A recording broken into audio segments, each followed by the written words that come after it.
escuchan? Yo no escucho nada. Retorno, escucha, no, cantante. Ahí está el Dante. Un poco de retorno.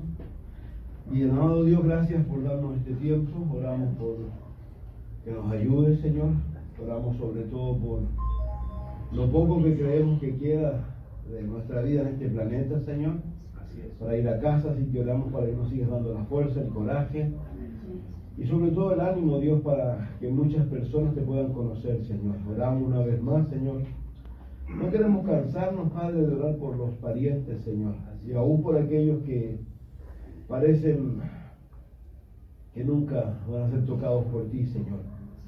Pero te damos gracias por los ejemplos que tenemos en tu palabra de hombres que realmente parecían que eran imposibles ser tocados por ti, Señor, pero tú los tocaste, los transformaste, los cambiaste, Señor, y los hiciste de nuevo, Señor.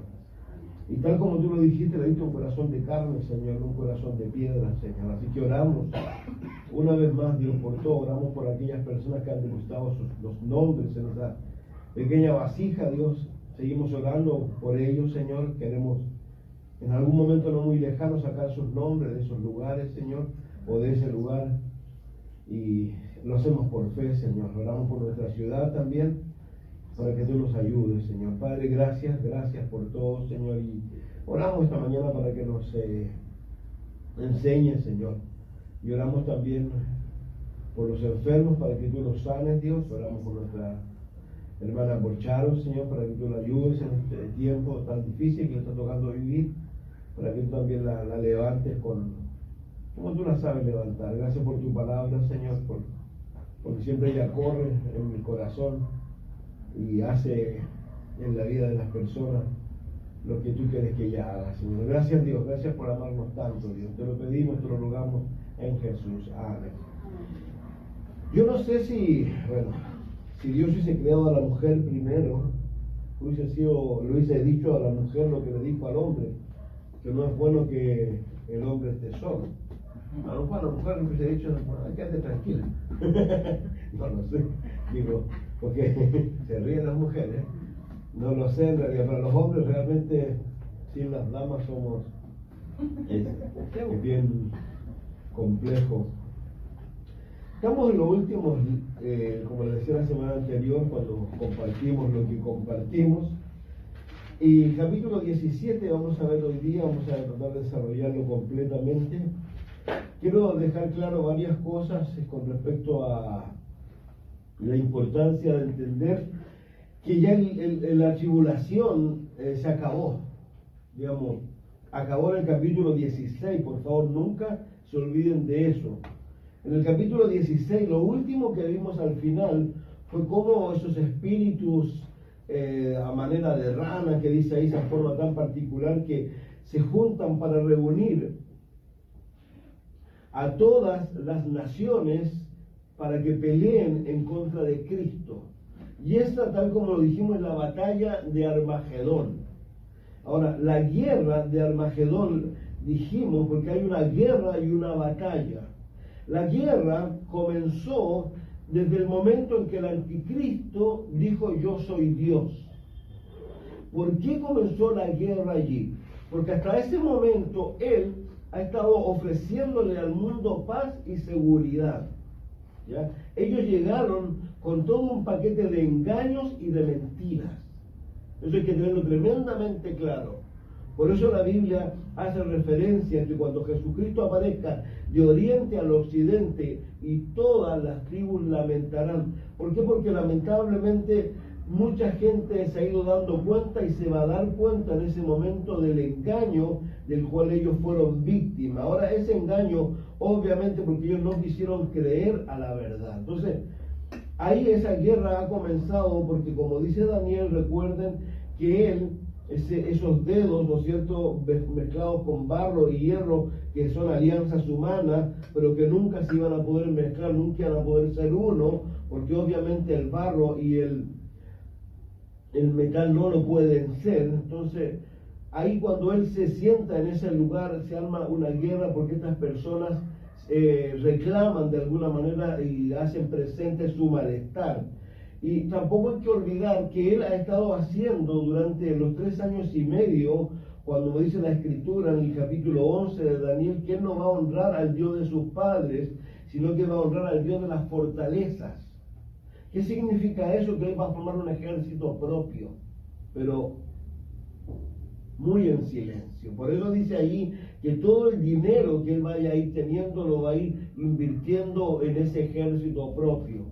Ahora, uno no puede dejar de impresionarse con respecto a eso cuando ve cómo hoy día existen ejércitos realmente privados. Si usted ha leído las noticias, este famoso señor Wagner que peleó con Putin, que casi va e invade Rusia, ¿no es cierto? Y ahora está en Bielorrusia, y ahora hay problemas entre Bielorrusia y los países limítrofes que son Lituania y que son Polonia. Entonces uno puede ver ahí que se levantan ejércitos, y en ese momento se va a levantar un ejército privado que va a ser del anticristo. Entonces, cuando él venga y se siente en el templo haciéndose pasar por Dios, no solo va a venir con el poder del diablo, que sin lugar a dudas es mucho, pero también va a tener ese ejército propio, y ahí empieza una guerra entre estas personas. Los que conocen el libro de Daniel recuerden que dice la Escritura que en un momento él, el anticristo, va hacia África, atacar África, y dice que escucha noticias del oriente y del norte, y él se devuelve.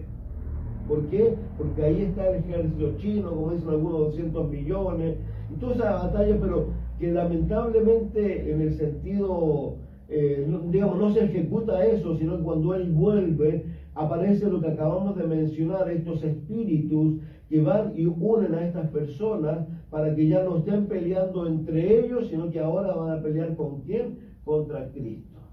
Y esa es la batalla de Armagedón. La guerra ya lo acabo de mencionar. Entonces, en el 16 se acabó toda la tribulación. El capítulo 17, el capítulo 18, de alguna manera lo que hace el Dios al mostrarle al Cristo, y al Cristo al ángel, y el ángel a Juan, para que él lo escriba, es darle detalles de cómo se va a desarrollar estas ayudas que va a tener el anticristo mientras él no se haya sentado en el lugar, en el templo de Dios, haciéndose pasar por Dios. Entonces eso es importante, y eso es lo que vamos a ver en el capítulo 17 y en el capítulo 18. En el capítulo 17 y 18 encontramos los dos poderes que de alguna manera le ayudan a ellos en este proceso.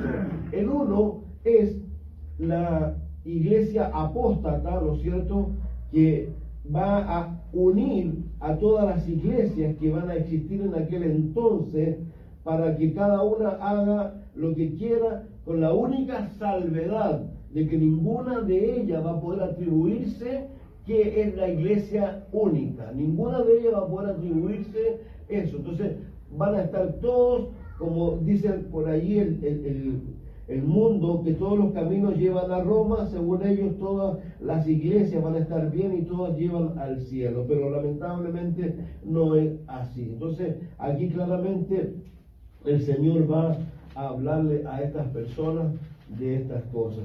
El 17.1, partamos de allí, por favor. Dice: vino entonces uno de los 7 ángeles que tenía las 7 copas y habló conmigo diciéndome: ven acá y te mostraré la sentencia contra la gran ramera, la que está sentada sobre muchas aguas, con la cual han fornicado los reyes de la tierra, y los moradores de la tierra se han embriagado con el vino de su fornicación. Y me llevó en el espíritu al desierto, y vio una mujer sentada sobre una bestia escarlata, llena de nombres de blasfemia, que tenía 7 cabezas, 10 cuernos, y la mujer estaba vestida de púrpura y escarlata, y adornada de oro, de piedras preciosas y de perla, y tenía en la mano un cáliz de oro lleno de abominaciones y de la inmundicia de su fornicación, y en su frente un nombre escrito, un misterio: Babilonia la grande, la madre de las rameras y de las abominaciones de la tierra. Y vi a la mujer ebria de la sangre de los santos, de la sangre de los mártires de Jesús. Cuando la vi, quedé asombrado con gran asombro, y el ángel me dijo: ¿por qué te asombras? Yo te diré el misterio de la mujer y de la bestia que la trae, la cual tiene las 7 cabezas y los 10 cuernos. La bestia que has visto era y no es, y está para subir del abismo e ir a perdición. Y los moradores de la tierra, aquellos cuyos nombres no están escritos desde la fundación del mundo en el libro de la vida, se asombrarán viendo la bestia que era, no es y será. Esto para la mente que tenga sabiduría. Las 7 cabezas son 7 montes sobre los cuales se sienta la mujer, son 7 reyes, 5 de ellos han caído, uno es, el otro aún no ha venido, y cuando venga es necesario que dure breve tiempo. La bestia que era y no es también el octavo, y es de entre los 7, va a la perdición. Y los 10 pueblos que han visto son 10 reyes que aún no han recibido reino, pero por una hora recibieron autoridad como reyes, juntamente con la bestia. Estos tienen un mismo propósito y entregarán su poder, su autoridad a la bestia, pelearán contra el Cordero, y el Cordero nos vencerá porque Él es Señor de señores, Rey de reyes, y los que están con Él son los llamados y elegidos y fieles.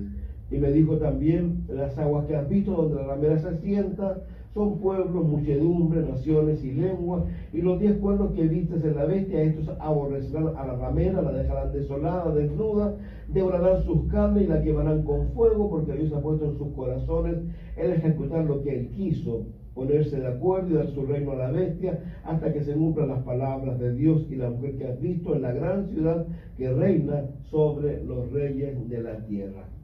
Lo primero que ve Juan aquí es un tribunal supremo, ¿no es cierto? El tribunal supremo va a condenar, y esto es muy importante. ¿Por qué razón? Porque de alguna manera muchas veces las personas piensan que pueden evadir la justicia. Hoy día estamos teniendo una situación muy particular en nuestro país, todos la conocemos y seguramente muchos de ellos van a salir muy libres. Pero lamentablemente todas estas personas no van a poder evadir este Tribunal Supremo. Este Tribunal Supremo que aquí está condenando a esta iglesia apóstata, ¿no es cierto? Ahora, algo importante que hay que destacar, la única manera de poder librar este Tribunal Supremo, porque no hay que olvidarse que el hombre ha nacido bajo condenación.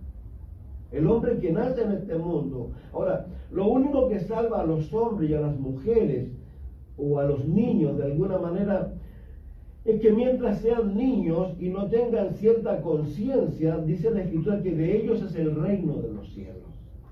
Pero va a llegar un momento en la historia de los niños en que ya empiezan a tener conciencia. En consecuencia, sobre ellos ya empieza a haber una condenación. ¿Cuál es la condenación? La que dice Juan, capítulo 3, verso 36, que el que tiene al Hijo tiene la vida, y el que no tiene al Hijo, la ira de Dios está sobre él. ¿Ya? El hombre ha nacido bajo condenación. Entonces, la única manera en que tú y yo y cualquier persona pueda evadir este tribunal, Hebreos 9:27 dice que el hombre está destinado a morir una vez, y después ¿qué? El juicio.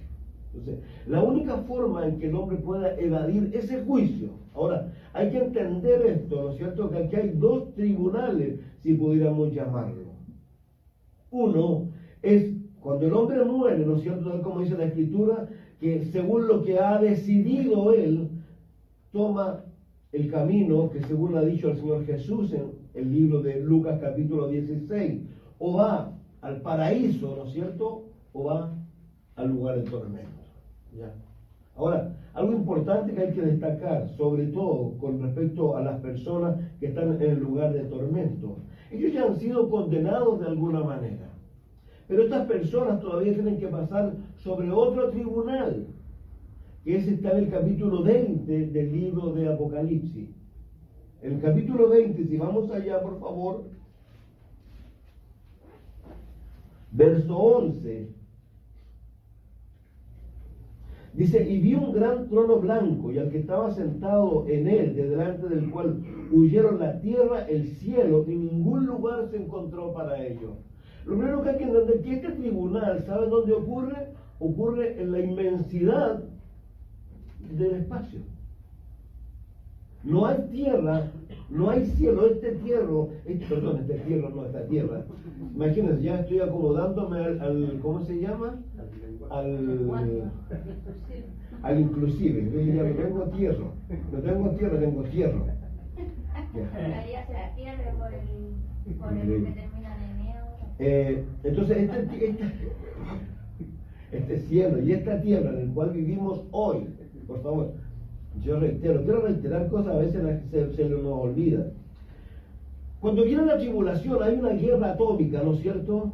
esa guerra atómica deja este mundo muy mal parado. Si usted va al libro de Daniel, hay una cifra, hay dos cifras allí, que son de 41 días. En ese proceso de tiempo, Dios restaura este mundo para el reino milenial, ¿ya? En el reino milenial, recuerden, 1000 años vamos a vivir aquí nosotros transformados, va a haber gente como nosotros que va a entrar a ese mundo y lo va a volver a poblar, y durante 1000 años va a llegar un momento en que Satanás va a ser suelto y va a haber una cantidad de rebeldes enorme. Dios elimina a Satanás, como hemos mencionado tantas veces, porque la importancia del reino milenial, y a este grupo de personas también los deja donde corresponde estar. Y ese cielo y esa tierra, según 2 de Pedro capítulo 3, desaparece. Aún no aparece el cielo nuevo y la tierra nueva del capítulo 21 de Apocalipsis. Y en ese intertanto, ahora, hagamos una salvedad. Tierra vieja, cielo viejo, tierra nueva, cielo nuevo, pero eso no significa que arriba está el trono de Dios. No se olvide que en el capítulo 21 dice que la nueva Jerusalén desciende del trono de Dios, el tercer cielo. Son cosas difíciles a veces de comprender, pero al menos en esta parte de nuestro universo, este cielo y esta tierra desaparecen, y todas esas personas que estaban en el lugar de tormento son sacadas de allí para ser juzgadas. Y dice aquí, por eso leamos nuevamente: y vio un gran trono blanco, el que estaba sentado, y el que estaba sentado, y al que estaba sentado en él, de delante del cual huyeron la tierra y el cielo, y ningún lugar se encontró para ellos. Y vi a los muertos, grandes, pequeños, de pie ante Dios. Los libros fueron abiertos, otro libro fue abierto, el cual es el libro de la vida. Fueron juzgados los muertos por las cosas que estaban escritas en los libros, según sus obras. Y el mal entregó los muertos que había en él. La muerte y el Hades entregaron los muertos que había en ellos, y fueron juzgados cada uno según sus obras. Y la muerte y el Hades fueron lanzados al lago de fuego, de la muerte segunda. Y el que no se halló inscrito en el libro de la vida fue lanzado al lago de fuego.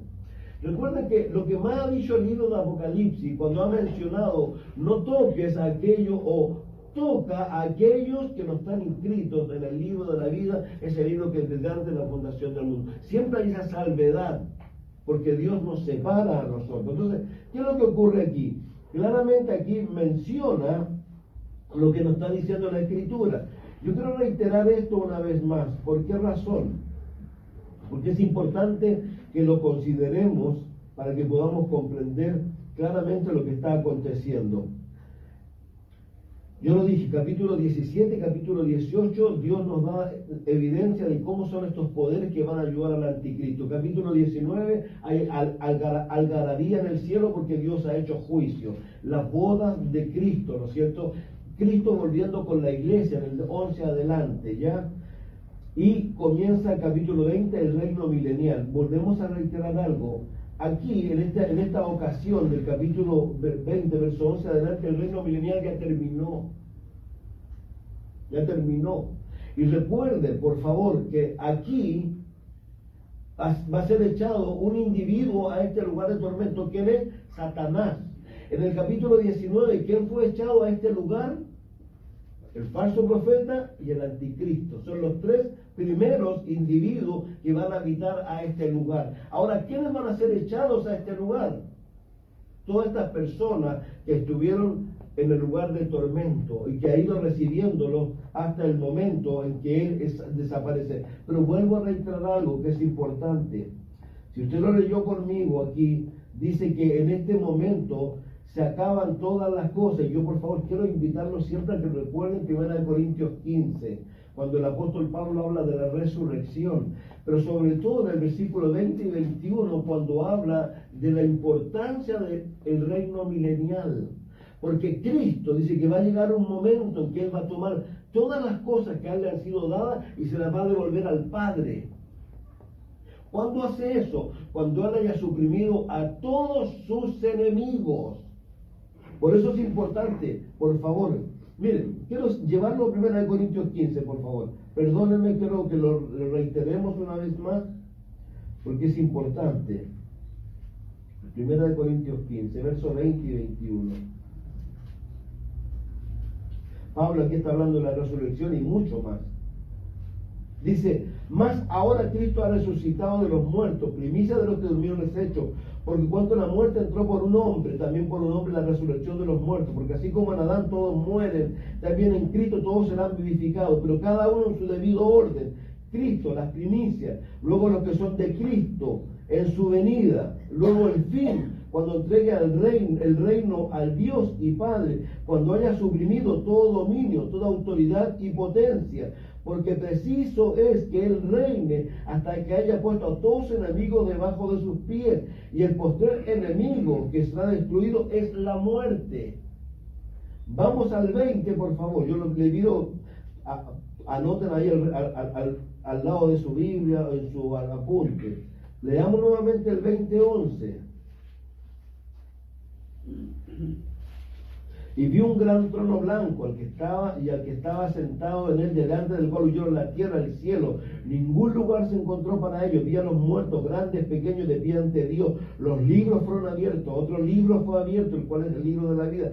Fueron juzgados los muertos por las cosas que estaban escritas en los libros, según sus obras. El mar entregó los muertos que había en él. La muerte y el Hades entregaron los muertos que había en ellos. Y fueron juzgados cada uno según sus obras. Y por favor, aquí está. Y la muerte y el Hades fueron lanzados al lago de fuego. Esta es la muerte segunda. Y el que no se halló inscrito en el libro de la vida fue lanzado al lago de fuego. ¿Cuál es el último enemigo que dice 1 Corintios? La muerte. ¿Dónde fue lanzada la muerte aquí? Al lugar de tormento, no.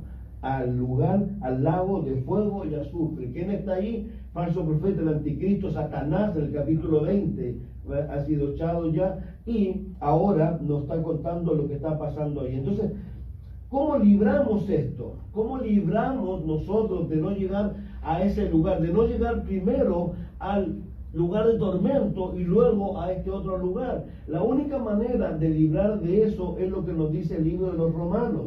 Por favor, vamos a Romanos 8. Romanos 8 comienza haciendo mención de algo el apóstol Pablo. Si usted recuerda, lo último que él ha dicho en el capítulo 7, ha dicho lo siguiente: miserable de mí, ¿quién me librará de este cuerpo de muerte? Gracias doy por Jesucristo, Señor, doy a Dios por Jesucristo, Señor nuestro. Así que yo mismo con la mente sirvo a la ley de Dios, más con la carne a la ley del pecado. Pablo tiene un conflicto no menor aquí, ¿no es cierto? Pero llega en el capítulo 8, dice: ahora pues ninguna condenación hay para los que están en Cristo Jesús. Ahora, el texto que sigue, los que no andan conforme a la carne, se dice que en el texto original no estaba. Que en el siglo VI, más o menos antes de Cristo, cuando los 70 ancianos hicieron la Septuaginta, ellos incluyeron esto está más abajo, en el versículo 4. Pero ¿qué es lo interesante? Lo que dice Pablo aquí: ninguna condenación hay para los que están en Cristo Jesús. ¿Por qué es tan importante esto? Son muchas las personas que lamentablemente muchas veces sufren y son condenados y se les olvidan ciertas cosas. ¿Qué se les olvida? Ahora, yo no estoy invitándolos a ustedes a pecar, ¿ya? Pero tenemos que tener claridad nosotros que nosotros pecamos. Nosotros no practicamos el pecado. Eso es lo que nos diferencia del mundo. El mundo practica el pecado, disfruta el pecado, goza del pecado. El creyente, cuando peca realmente, si el Espíritu Santo vive en él, al ratito se anda sintiendo mal y va a ir pidiendo perdón al Señor. Y tenemos que creer lo que la Biblia dice. Porque si no fuera así, ¿por qué Juan debiera escribir lo que él dice en el libro de Primera de Juan? Que si alguno dice que no ha pecado, ¿qué es lo que es? Mentiroso. ¿Y qué es lo que hizo Dios? Puso un abogado. ¿A quién? A Jesucristo el justo. Ahora, pero ¿qué es lo importante de todo esto? Dios siempre lo que más nos llama es al arrepentimiento. Realmente a girar en 180 grados, a pedirle a Dios esto. Entonces, ahora si uno se fija, a mí me encanta este libro. ¿Por qué razón? Porque este libro no solo comienza diciendo que no hay ninguna condenación para nosotros, sino que termina este capítulo dando una seguridad tan grande que dice que ni la vida, ni la muerte, ni el principado, nada te puede mover ¿de qué? De Cristo Jesús. ¿Por qué? Vayamos al capítulo 30, por favor, por ahí vamos a ir. del versículo 8, del capítulo 8. Ha dicho: ninguna condenación hay para los que están en Cristo Jesús. Si usted quiere leerlo en su casa, lo siento, es tremendo. Pero a mí me gusta. Le digo, versículo 28, partamos de ahí del capítulo 8. ¿Ah? Romanos 8. Sabemos que a los que aman a Dios, todas las cosas le ayudan a bien. Esto es a los que conforme a su propósito son llamados. A los que antes conoció también predestinó para que fueran hechos conforme a la imagen de su Hijo, para que él sea el primogénito entre muchos hermanos. A los que predestinó también llamó. A los que llamó, a esto también justificó. A los que justificó, también glorificó. ¿Qué pues diremos a esto? Si Dios es por nosotros, ¿quién contra nosotros? El que no escatimó ni a su propio Hijo, sino que lo entregó por todos nosotros, ¿cómo no nos dará también con él todas las cosas? ¿Quién acusará a los escogidos de Dios?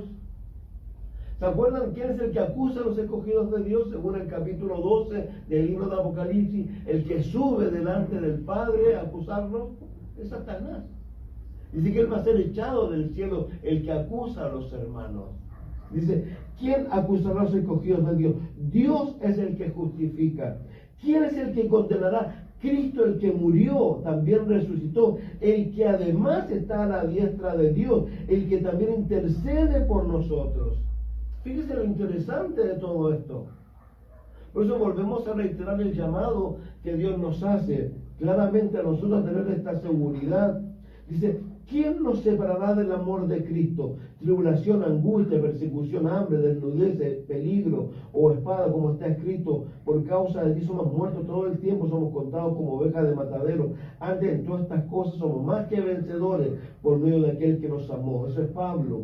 Por lo cual estoy seguro que ni la muerte, ni la vida, ni ángeles, ni principados, ni potestades, ni lo presente, ni lo porvenir, ni lo alto, ni lo profundo, ninguna otra cosa creada podrá separarnos de Dios que es en Cristo Jesús, Señor nuestro. Fíjese que lo importante de lo que está diciendo el apóstol Pablo, dice, ni ninguna otra cosa creada nos podrá separar del amor de Dios que es en Cristo Jesús. ¿Se acuerdan lo que dijo Jesús en Juan 15? En Juan 15 el Señor Jesús enseñó algo tremendamente simple a las personas, y que es el éxito de alguna manera para que tú puedas vivir una vida como corresponde. Dice, yo soy la vid verdadera, mi Padre es el labrador, todo pámpano que en mí no lleva fruto, lo quitará.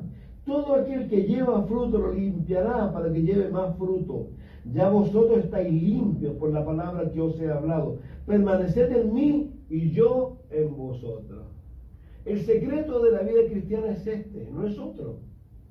Si usted va al libro de Juan, usted va a encontrar eso: permanecer, permanecer. Aquí no se trata si la salvación se pierde, no se pierde. Se trata de esto. Y como alguna vez lo hemos dicho, que como Jesús me encanta, él a veces tan simple para algunas cosas. Dice, basta cada día su propio afán, basta cada día su propio mal. Yo siempre lo digo, nosotros ni siquiera sabemos si mañana vamos a vivir.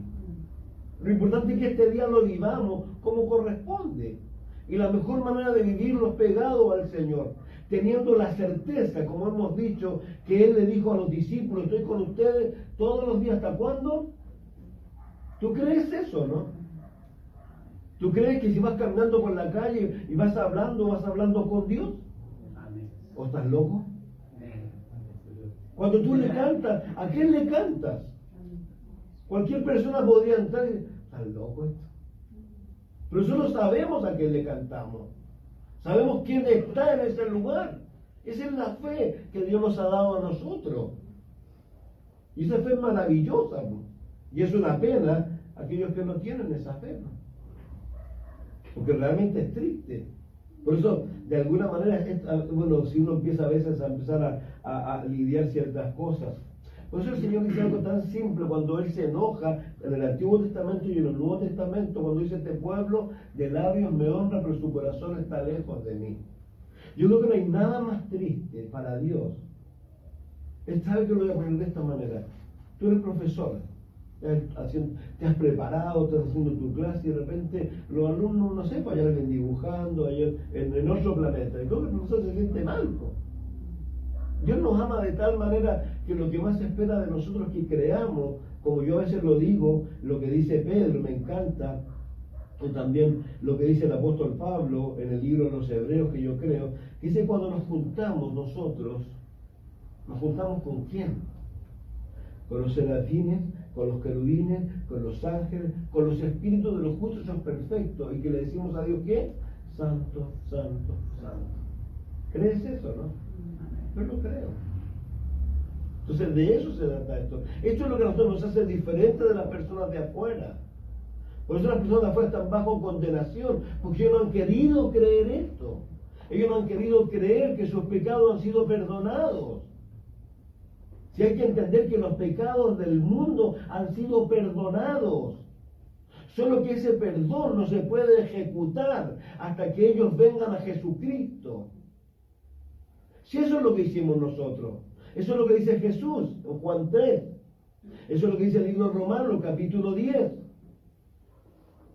¿Cómo van a creer si no hay quien les predique? Entonces cuando alguien viene y reconoce su pecaminosidad, cuando alguien reconoce que no puede llenar de alguna manera las peticiones que Dios pudiera establecer para que el hombre pueda ir al cielo. Recuerden que Jesús dijo algo importante: si vuestras obras y vuestras justicias no son mayores que los de los fariseos, no podéis ir al cielo. Los fariseos eran increíbles, ellos no iban a ir al cielo. ¿Por qué? Porque obviamente era un intento. Entonces, ¿cuál es la obra mayor que la de los fariseos? Jesús. Si no se olvide que Jesús tomó nuestro lugar en la cruz del Calvario. Él pagó por nuestros pecados. Entonces, por eso Jesús aquí le está diciendo: estáis limpios por la palabra que os he hablado, permaneced en mí, y yo en vosotros. Como el pámpano no puede llevar fruto por sí mismo si no permanece en la vid, así tampoco vosotros si no permanecéis en mí. A mí me encanta Jesús. Jesús es tan claro, tan preciso. Él no es ambiguo. Si la vida que a veces vivimos no es por culpa de Dios, es por culpa nuestra. Es como lo que le dijo Dios a Josué, o lo que dice el Salmo 1. ¿Quieres tener éxito en la vida? Tu único deber es permanecer en Dios. ¿Y saben en qué más? En la palabra. No hay otro rol. Ahí el Salmo 1, o le dijo Dios a Josué, no te apartes de ella ni a diestra ni a siniestra, y todo lo que hagas prosperará.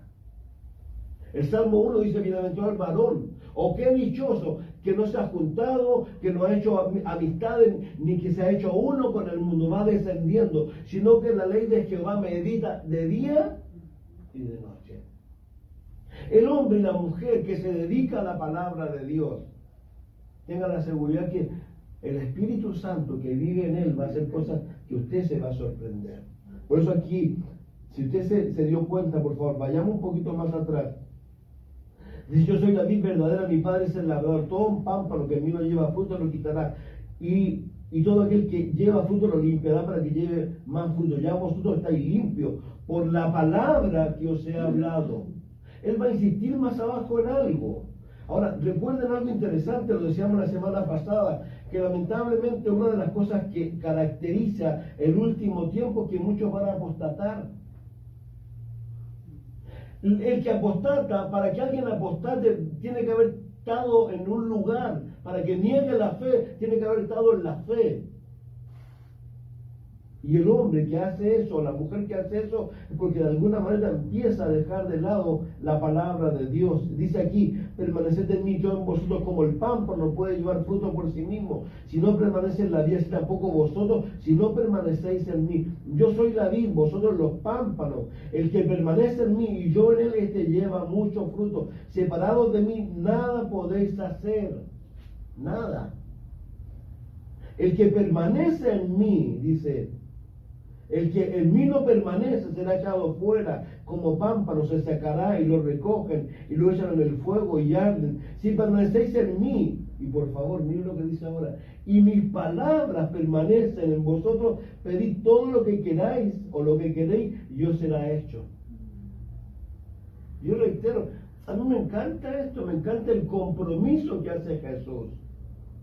Pero podemos ir nosotros a Jesús y decirle: Señor, ¿sabes qué? Tienes un problema. ¿Cuál es tu problema? Tú no has hecho lo que dice. Y Él me mira y me dice: ¿y permaneces tú en mi palabra?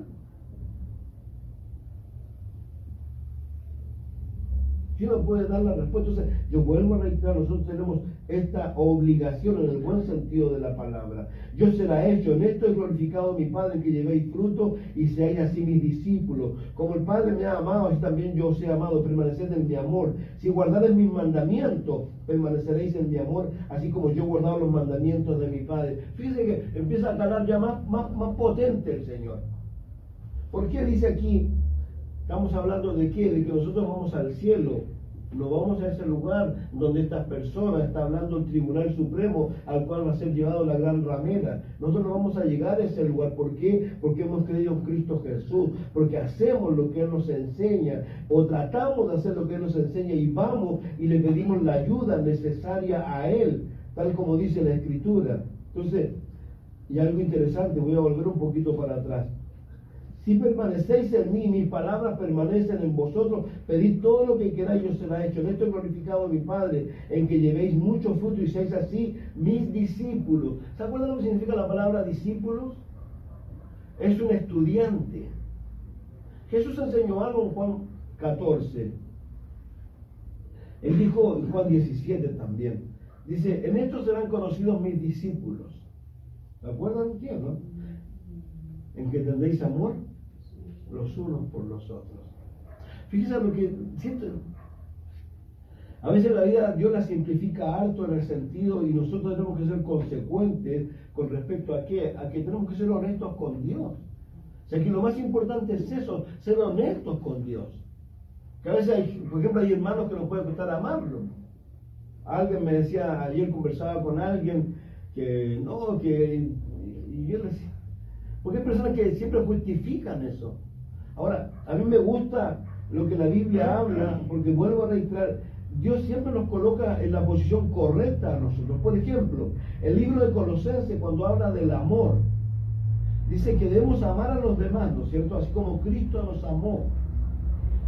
Y que así como Cristo nos perdonó, nosotros tenemos que, ¿qué? Perdonar a los demás. Entonces, aquí no hay justificaciones, porque Dios nos va a llevar a la verdad nuestra. Nosotros somos lo que somos, pero producto de qué? Del gran amor de Dios. Dios ha sido tremendo con nosotros. Dice que nos amó tanto en qué? En delitos y en pecados. Entonces esto es como, no sé si es la palabra correcta, pero a veces lo usa. A nosotros nos gusta, para nosotros todo lo bueno, pero con los demás somos tremendamente exigentes. Y a veces no tenemos, digamos, tal calidad de vida, voy a llamarlo de esa manera, como para ser tan especial con respecto a la exigencia que le hacemos a los demás. Entonces, es importante esto para nosotros de entenderlo. A esto es lo que realmente Dios nos ha llamado a nosotros. Dice, en esto he glorificado mi Padre, ¿no es cierto? En que llevéis mucho fruto y seáis así mis discípulos. No se nos ha llamado simplemente a ser creyentes. Como el Padre me ha amado, también yo os he amado, permaneced en mi amor. Si guardareis mis mandamientos, permaneceréis en mi amor. Así como yo he guardado los mandamientos de mi Padre y permanezco en su amor. Estas cosas os he hablado para que mi gozo esté en vosotros y vuestro gozo sea cumplido.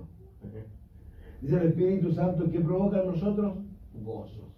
Lo primero, gozo, paz, paciencia. Ahora, pero la misma Biblia dice que lamentablemente el Espíritu Santo a veces nosotros lo ponemos en un lugar donde Él no tiene habilidad, donde no puede hacer nada, donde, por eso dice Él, no entristezcáis al Espíritu Santo con que habéis sido sellados. El Espíritu Santo es la única herramienta que tiene para trabajar en tu vida y en mi vida es la palabra. No hay otra cosa. Si usted se fijó, no lo vamos a alcanzar a ver seguramente el día de nuevo, en el capítulo 17, ahí hay cosas, ¿qué significa esto? Y abajo, ¿qué se va a dar cuenta? Que la misma palabra te lo explica. Porque la palabra explica la palabra. Yo no necesito andar con cosas raras. Entonces, la palabra siempre nos va a dejar a nosotros en el lugar que para nosotros es tremendamente importante. Tenemos que entender nosotros esto. Entonces, yo les invito a eso más que ninguna otra cosa siempre. Y ¿saben qué? Yo reitero, para mí es tremendamente preocupante lo que está aconteciendo. ¿Por qué? Porque creo que cada día que pasa estamos más cerca de Jesús. Por todo lo que está ocurriendo. La inteligencia artificial ya en un momento determinado va a ser tan tremendo que lo vamos a hallar en todos los lugares. Todo, vamos a ir al supermercado, tú no vas a encontrar cajeros ya. Claro, es una máquina, no es una inteligencia artificial. No puedes estar pensando que uno mete un billete de 20, wow, ¿sabe? Un billete de 5, ¿sabe? Y reconoce un billete falso, una verdad. Ni yo sé, ellos sí saben, ¿no? Es más sabia que yo. Entonces, de eso es lo que se trata. Los invito a ver, por favor, ahora, 2 Tesalonicenses capítulo 1, verso 8.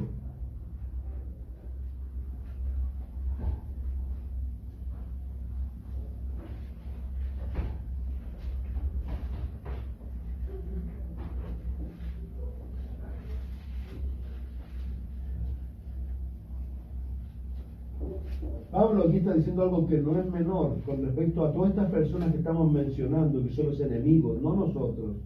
Dice, le está hablándoles a ellos, dice, y vosotros que sois atribulados, daros reposo con nosotros, cuando se manifiesta el Señor Jesús desde el cielo con los ángeles de su poder, en llama de fuego para dar retribución a los que no conocieron a Dios, ni obedecen el Evangelio de nuestro Señor Jesucristo. Fíjese que es interesante lo que dice aquí, ¿lo leyó? Dice, no conocieron a Dios, ni obedecen. ¿Se acuerdan lo que hablábamos el otro día cuando decíamos los que creen? La gente no, si yo creo. El creer absolutamente no es todo, en el sentido, volvemos a mencionar todo lo que se nos ha dicho. Creemos, pero ¿qué creemos? Lo que Dios dice. Y lo que Dios dice nos enseña la manera en que Él quiere que nosotros vivamos. Recuerde que la propia Biblia dice que hay gente que dice que cree, pero con sus hechos lo niegan. Entonces hay un conflicto allí. Por eso Pablo aquí dice, para dar retribución a los que no conocieron a Dios ni obedecen al Evangelio de nuestro Señor Jesucristo. ¿Se ha preguntado usted por qué, si son 10 vírgenes, 5 vírgenes son de alguna manera dejadas afuera? ¿Se ha preguntado usted por qué hay 2 personas que están muriendo y una es dejada afuera? ¿Cuál es el reclamo si uno empieza a mirar en el contexto de las 10 vírgenes? Hay 5 vírgenes que estaban llenas ¿de qué? De Dios, del Espíritu. El aceite eso representa. ¿Y las otros 5 de qué estaban? Seguimos, por favor, yo a veces soy, no sé si dramático, pero voy atrás de repente pensando en palabras tan simples como lo que Jesús dice en Lucas 21, que yo no digo tanto. Hey, cuando ustedes vean todo eso, wow, todo lo que está pasando, no dejen que sus corazones se carguen de qué, glotonería, se embriaguece, y después ¿qué dice? De los afanes de esta vida. ¿Cuántos creyentes están afanados en esta vida? ¿Cuántos creyentes, a lo mejor no estoy hablando de nosotros, aquí hay altos, gracias a Dios, faltan las mujeres, pero ¿cuántas iglesias, cuántos creyentes, voy a hacer a lo mejor yo a veces piso o callo, no le dan tanta importancia a esto? Siendo que esto, que es la iglesia, no es un invento del hombre, es el invento de Dios. Él creó la iglesia. Entonces, vuelvo a reiterar el afán. ¿Qué es lo que es el afán? Es darle importancia a algo que no la tiene, porque el afán es como lo que dice Pedro, dice, por nada estéis afanosos, si no sean conocidos en la acción de gracia, dice. Y cuando nos dice también que tengamos claridad, que Él no nos dejará ni nos abandonará, como dice Hebreos también. Pero el afán, ¿cuál es el afán? El afán cuando tú empiezas a pensar que si yo no hago esto, yo no hago esto otro. Siendo que la Biblia aquí nos exhorta siempre. Yo soy majadero con esto. Juan capítulo, Mateo, el libro de Lucas, pero también Mateo, cuando el Señor habla acerca de la parábola, ¿no es cierto?, y enseña acerca de las aves del cielo, los lirios del campo, yo siempre lo he dicho, y Él dice, mírenlos. ¿Qué hace que los lirios se vean de esa manera tan linda? Salomón, con toda la riqueza no se podía vestir. Las aves del campo, ¿qué las alimenta yo, Señor? Y a ellos le dice hombres de poca fe. ¿Y qué nos dice a nosotros? Primero nos dice arriba algo que me encanta. Él sabe qué necesidad tenemos nosotros. ¿Lo han leído? Entonces, pero dice abajo, busca primero ¿qué? El reino de Dios. Entonces cuando yo me afano Es como yo le digo a Dios literalmente, perdón Señor, si esto no voy a hacerlo yo, porque yo sé que si yo no lo hago, y eso es lo que es feo, falta de fe.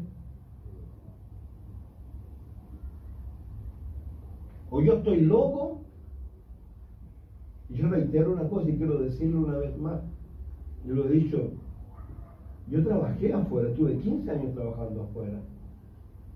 Pero ¿saben qué? Dios ha sido tremendamente, no voy a decir género extraordinario con nosotros, con Margarita, conmigo.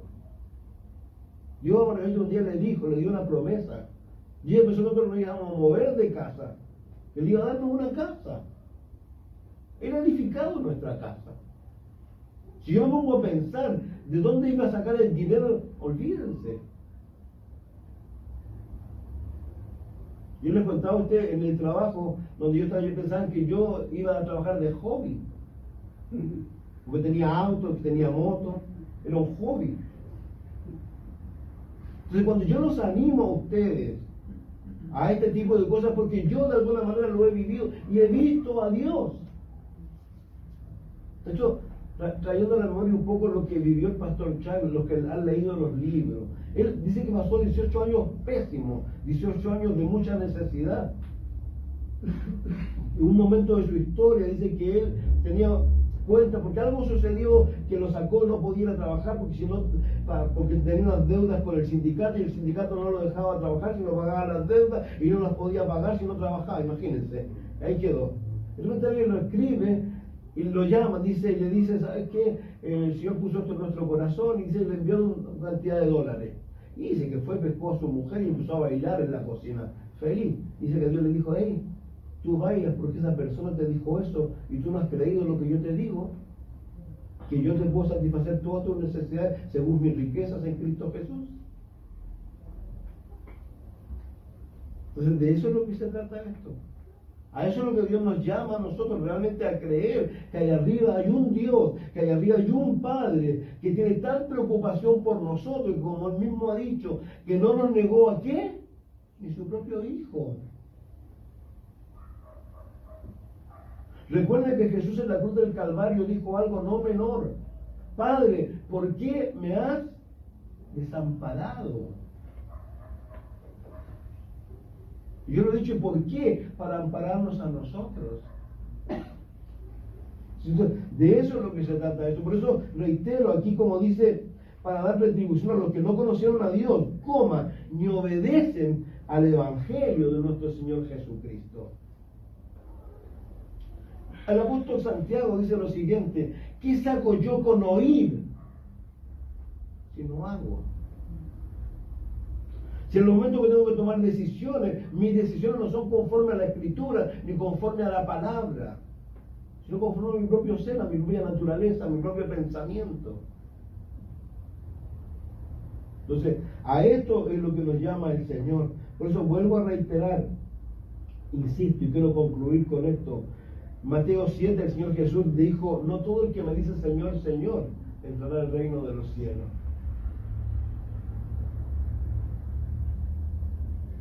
Entonces uno a veces tiene que parar y, ¿sabe qué? Y recapacitar, y decir, ¿por qué vereda yo voy caminando? ¿Voy por el camino ancho? No. ¿Voy por el camino angosto? No. ¿Por qué camino voy? Por el tercer camino.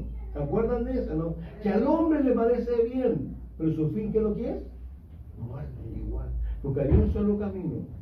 ¿Y saben lo alucinante de esto? El camino ancho que la gente tiene, ¿saben dónde desemboca? En algo estrecho. El camino angosto, ¿saben dónde desemboca o no? En algo amplio, tremendamente amplio. No se olvide, lo reitero. El día menos pensado nos sacan de este planeta. El día menos pensado a lo mejor nos morimos, cerramos nuestros ojos y los vamos a abrir delante de ¿quién? De Cristo. Vamos a estar en su gloria. Porque de eso se trata esto. ¿Se acuerdan de Job? Ese hombre que no tenía la palabra.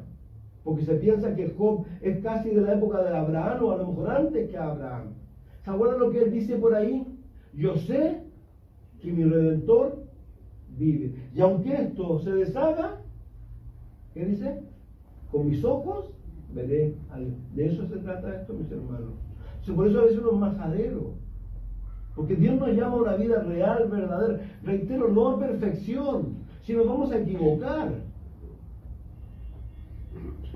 Vamos a pelear con nuestra naturaleza, con nuestra carne, que continuamente está ahí dándonos guerra. Pero vamos a ir tomando la palabra, vamos a ir pidiéndole a Dios la fuerza, porque no se olvide que la propia Escritura dice que Jesucristo, en Hebreos capítulo 4, ¿qué podemos hallar en Él? El oportuno socorro. Es como cuando te estás ahogando y empiezas a gritar, y ¿quién te manda el salvavidas? Y te tira el salvavidas y ese es Jesús. Si no, dice de repente podemos estar a punto de caer, como que lo que se le dijo a Caín, el pecado está a la puerta, pero tú te enseñarás de él. Entonces yo les invito a eso, mis hermanos. Perdónenme, yo les reitero, siempre les pido perdón por ser majadero, pero saben que yo lo que menos quiero es llegar al cielo y que me digan, ¿sabes que tú no le enseñaste nada? Sino que al contrario, quiero que lleguen a lo mejor allá arriba, no, si me vieran los palos que me pegaron, los dejaba tranquilos. Yo quiero que ustedes vayan al cielo al igual que yo. Y la única forma es esta, Cristo, y hacer lo que Cristo nos enseña, como nos decía Juan 15. Pero vuelvo a reiterar, esto no es menor, y piensen, reitero, en esas 5 vírgenes insensatas. Eran 10 vírgenes, 5 insensatas. ¿Por qué no entraron? ¿Se acuerdan? No tenían aceite. Entonces lo importante es lo que, y reitero, a mí me interesa muy poco en realidad la predestinación, y me interesa muy poco si la salvación no se pierde. Nunca hemos aprendido eso nosotros como iglesia. Nosotros siempre hemos aprendido y hemos enseñado que hay que permanecer en Cristo hoy día. Y yo pongo el mismo ejemplo de Ezequiel. Dice Isaías que si el pecador tuvo 30 años haciendo lo que Kiko y Caco, y el año 31 se arrepintió y vino Jesús, gloria a Dios. Pero si tú has andado 30 años en Cristo y el 31 te le ocurrió ir a darte una canita al área, no estoy cansado de esto, y ese día vino Cristo. Los 30 años no te sirven de nada. Aquí lo único que sirve, ¿sabes lo que es? El hoy. Nada más. Por eso siempre nos invita a hoy, y reitero, me encanta, dice que cada día son nuevas, ¿qué? Su misericordia, cada día. Hay que orar, hay que leer. Usted se sorprenderá cuando usted le dé tiempo a eso, cuando usted habla los salmos y ¡wow! ¡Qué tremendo! Gracias. ¿Cuántas veces tú abres la escritura y has estado pasando un mal momento y descansas? ¿No te ha pasado eso? ¿Has leído una vez el Salmo 32? Bienaventurado el varón a quien Dios no inculpa de pecado. ¿Saben quién dijo eso? David. Después que pecó con Betsabé, después de que mandó a matar a Urías, después de todo lo que hizo.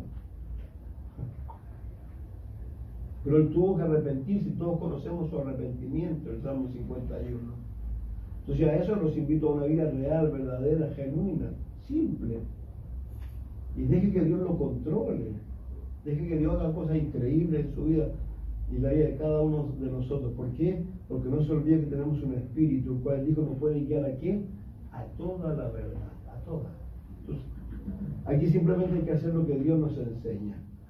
Orar, la palabra, hacerla, y lo demás hay que dejárselo al Señor. Tan simple como eso. Padre, gracias por darnos este tiempo, gracias por tu amor, tu misericordia. Y oramos, Padre bendito, para que no nos permitas de alguna manera convertirnos en alguna de esas iglesias, Dios, que tú llamaste al arrepentimiento, Señor. Ya sea la iglesia de Sardis, Señor, la iglesia de Éfeso, que había dejado tu primer amor. Si no, ayúdanos, Padre bendito, a lo mejor a parecernos a la iglesia de Esmirna, Señor, estar dispuestos al sufrimiento, Señor, como el apóstol decía, que no solo estaba dispuesto a sufrir, sino a morir por tu causa. O ser la iglesia de Filadelfia, Dios, que aunque tiene poca fuerza, no ha negado tu palabra, Señor.